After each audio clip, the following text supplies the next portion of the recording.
Jadi kalau kita lihat sejarah, yang keberatan itu bukan Calvinism keberatan terhadap Arminianism. Arminianism yang keberatan terhadap Calvinism. Sejarahnya begitu.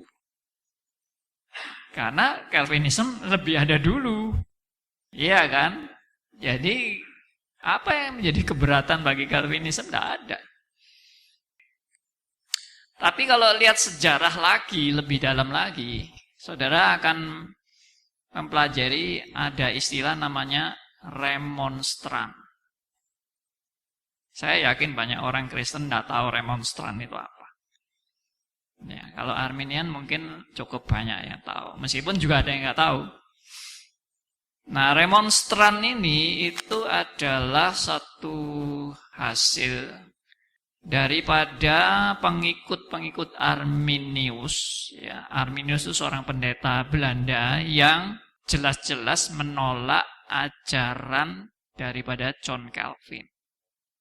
Nah, dia dalam studinya, di dalam dia belajar teologi, dia menyatakan terang-terangan bahwa dia keberatan dengan predestinasi, keberatan dengan penetapan Allah, dan banyak yang lain.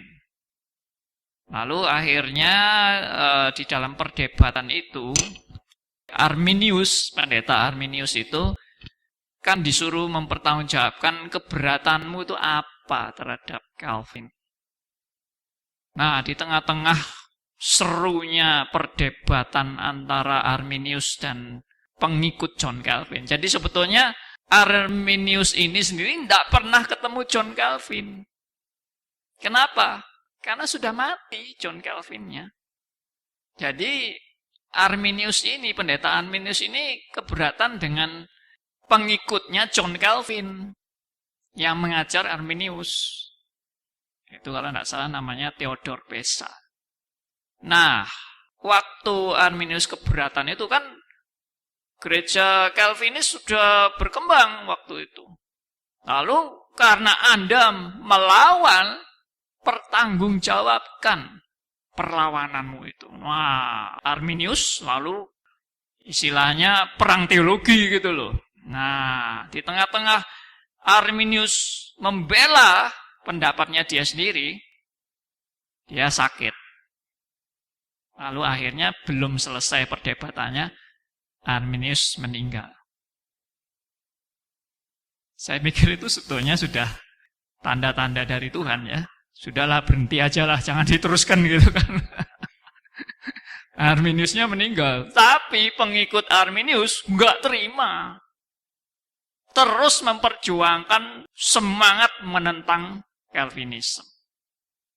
Akhirnya kelompok dari pengikut Arminius ini menghasilkan karya, meneruskan perjuangan Arminius, menolak ajaran Calvinism.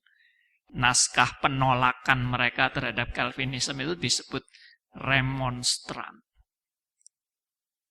Nah, itu ceritanya remonstran. Nah, lalu hasil daripada kelompok ini yang disebut dengan remonstran ini dibicarakan di dalam sidang-sidang gereja. Pada waktu itu, zaman itu, saudara ya, kalau ada ajaran yang menentang gereja, cara solusinya apa? Bikin sidang gereja. Ajarannya dibahas sampai tuntas. Saya kira itu sebetulnya jalan yang terbagus untuk diteruskan, namanya konsili-konsili gereja itu. Tapi zaman sekarang sudah hampir tidak pernah konsili gereja membahas teologi. Jadi disidangkan naskah remonstran ini.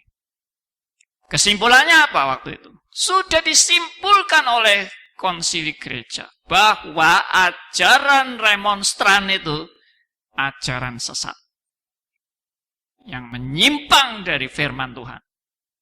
Tentunya bukan cuma sesat selesai, bukan sesat dasarnya ini poinnya ini. Lalu menghasilkan yang namanya apa? Ada yang tahu? Menghasilkan yang namanya tulip. P-U-L-I-P. Itu sejarahnya.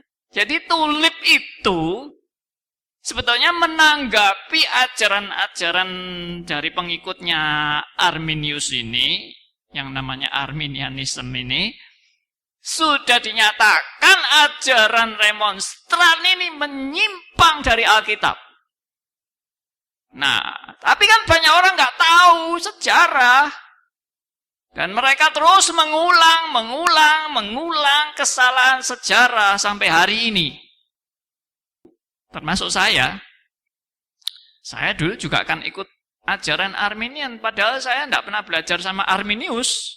Saya juga tidak pernah belajar teologi Arminian. Enggak pernah, tapi secara natur ya, kita ini teologianya teologi Arminian itu secara natur. Jadi alamiah lah, secara alamiah semua orang itu cocok dengan teologianya Arminianisme. Nah, itu sejarahnya begitu.